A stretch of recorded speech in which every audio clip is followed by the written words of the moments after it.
Hello students, एक बार फिर से आपका स्वागत है आपके अपने यूट्यूब चैनल के स्टडी पॉइंट्स पे। स्टूडेंट्स, पिछली वीडियोस में हमने 8th क्लास के सेकंड चैप्टर्स की कुछ एक्सरसाइजेस की थी। एक एक्सरसाइज हमारी बच गई थी 2.6, जो हम आज करेंगे। 2.6 का फर्स्ट क्वेश्चन है सॉल्व द फॉलोइंग इक्वेशंस, यानी कि निम्न समीकरणों को हमें हल करना है। हमारा पहला क्वेश्चन है 8x - 3/3x = 2। जैसा कि आपको पता है कि लीनियर इक्वेशन मींस जितने भी वेरिएबल्स होंगे वो सेम होंगे। तो सबसे पहले हमें क्या करना है, यहाँ डिनोमिनेटर अप्लाई करना है और इसको क्रॉस मल्टीप्लाई करना है। मींस 2 को इंटू करेंगे 3x से और 8 से इंटू 1 को इंटू करेंगे 8x - 3 से। 2 को 3 से इंटू करा 6x, यहाँ पे 1 को 8x से इंटू करेंगे 8x - 3। अब हमारा 6x के पास 8x आ जाएगा जो हमारा पॉजिटिव नंबर है और यहाँ पे आके वो नेगेटिव नंबर में कन्वर्ट हो जाएगा। जैसा कि मैंने आपको पिछली वीडियोस में बताया था कि हमारे साइन इक्वल्स के इस तरफ और इधर आकर चेंज हो जाते हैं। तो ये प्लस का नंबर था जो इधर आकर माइनस का हो गया और यहाँ पे बचा माइनस का 3। इन दोनों को सब्ट्रैक्ट करा, -2x = -3, x = -3/-2, माइनस से माइनस कैंसिल हो गया और हमारी x की वैल्यू आ गई 3/2। This is the solution.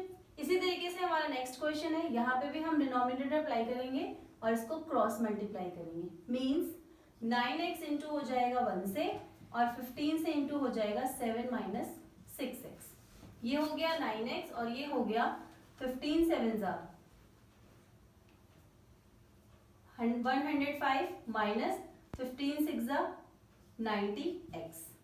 ये हो गया हमारा 9x, माइनस का 90x इधर आकर प्लस का 90x हो जाएगा और यहाँ पे बचेगा 105। इन दोनों को हमने ऐड करा 99x, यहाँ पे 105, x को हमने यहाँ पे छोड़ा 105 डिवाइडेड बाय 99। 3 से हम इसको कट कर सकते हैं, 3 3 = 9, 3 3 = 9, 3 3 = 9, 3 5 = 15। हेंस द x की वैल्यू इज 35/33। सेम एज यहाँ पे हमें डिनोमिनेटर अप्लाई करने की नीड नहीं है क्योंकि we have already the rational number.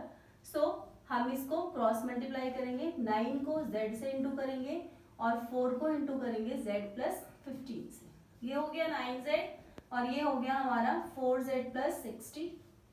9z minus 4z plus का है, इधर आकर माइनस का हो गया और यहाँ पे बचा 60। यहाँ पे बचा 5z = 60, z = 60 divided by 5 cut कर देंगे तो z की वैल्यू आ जाएगी 5 1 = 5, 5 2 = 10। स्टूडेंट, इसके बाकी के जो 2 पार्ट हैं वो बिल्कुल ऐसे ही हैं और आई होप कि आप उसे सॉल्व कर पाएंगे। अब हम करेंगे इसका question number 6। The ages of Hari and Harry are in the ratio of 5:7। 4 years from now the ratio of their ages will be 3:4. Find their present age. Means 2 लड़के हैं हरी और हैरी जिनकी उम्र का अनुपात 5:7 है और अगर अब से 4 साल के बाद उनकी उम्र कैलकुलेट की जाए तो उनके बीच की उम्र का अनुपात 3:4 रह जाएगा। तो फाइंड देयर प्रेजेंट एज, हमें उनकी प्रेजेंट एज निकालनी है। तो हम इसको कैसे सॉल्व करेंगे, let the present age of Hari. As you know कि रेशो में हमें दिया हुआ है तो हम फर्स्ट रेशो का जो नंबर है उसको हम हरी की एज कैलकुलेट कर लेंगे and the present age of Harry = 7x after 4 years। Means अभी मान लीजिए आप 10 years के हैं तो आफ्टर 4 years आप कितने साल के हो जाएंगे, 14। हमने क्या किया, प्रेजेंट एज में हमने 4 को ऐड किया। तो after 4 years the present age of Hari 5x + 4 and the present age of Harry = 7x + 4। जैसा कि आपको पता है कि रेशो को हम हमेशा रैशनल फॉर्म में लिखते आए हैं, तो हमारी जो इक्वेशन होगी वो क्या होगी, equation will be 5x + 4 upon 7x + 4 = 3/4। यहाँ पे अब जो हमने स्टार्टिंग के क्वेश्चंस करे थे, क्रॉस मल्टीप्लीकेशन, 4 को इंटू करेंगे 5x प्लस 4 से और 3 को इंटू करेंगे 7x प्लस 4 से। 4 को 5 से इंटू 5x से इंटू करा तो 20x प्लस 4 4 जा 16 यहाँ पे, और यहाँ पे 21x प्लस 4 3 4 जा 12। 20x के पास क्या आएगा 21x, और यहाँ पे 12 के पास 16 चला जाएगा। ये प्लस का था माइनस हो गया, ये प्लस का था माइनस हो गया। ये सब्ट्रैक्ट करा हमने तो -x और यहाँ पे -4।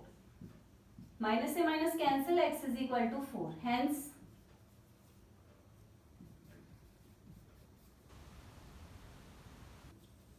एज ऑफ हरी, जो हमने 5x एज्यूम की थी, 5 इंटू 4 यानी कि 20 ईयर्स हो जाएगी, और the present age of Harry will be 7x is equal to 7 into 4 means 28 years. यही हमें कैलकुलेट करना था। सो आप लोग प्लीज इसे नोट डाउन कर लीजिए। और अब हम करेंगे इसका next question, question number 7। The denominator of a rational number is greater than it's numerator bye 8। Means एक रैशनल नंबर है, जैसा कि हमने पढ़ा है कि rational number p upon Q की फॉर्म में होता है। तो एक रैशनल नंबर का डिनोमिनेटर मीन्स क्यू बड़ा है 8 बाय इट्स न्यूमरेटर से। If the numerator is increased by 17 and the denominator is decreased by 1, the number obtained is 3 upon 2. Find the rational number. हमें ना ही न्यूमरेटर पता है ना ही डिनोमिनेटर पता है। आइडिया सिर्फ हमें ये दिया गया है कि जो डिनोमिनेटर्स है वो न्यूमरेटर से 8 ज्यादा है। तो हम क्या करेंगे, let the numerator is equal to x। तो डिनोमिनेटर कितना हो जाएगा x plus 8. According to the question,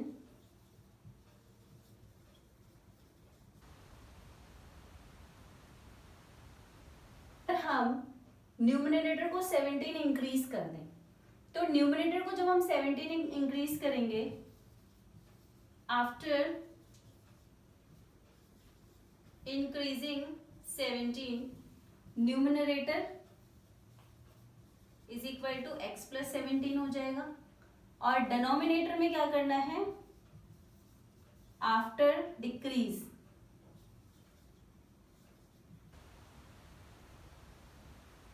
हमारा जो हमारा ऑलरेडी x प्लस 8 है, इसमें से हम 1 को सब्ट्रैक्ट कर देंगे।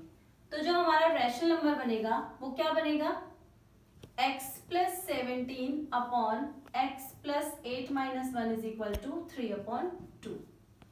अब इसको एक बार सॉल्व कर लो, x प्लस 17 अपॉन x 8 में से 1 जाएगा तो 7 बचेगा, is equal to 3 upon 2। Cross multiply की, 2 को इंटू किया x प्लस 17 से और 3 को इंटू किया x प्लस 7 से। 2x प्लस 17 2 जा 34, यहाँ पे 3x प्लस 3 7 जा 21। 2x 3x इधर आकर माइनस हो गया और यहाँ पे 21 के पास 34 माइनस जाकर माइनस हो गया। इसको मैंने माइनस किया तो माइनस x आया, इसको माइनस करूंगी, 4 में से 1 जाएगा तो 3 बचेगा और 3 में से 2 जाएगा तो 1 बचेगा माइनस का। माइनस से माइनस कैंसिल हो गया, हमारी x की वैल्यू आ गई 17। हेंस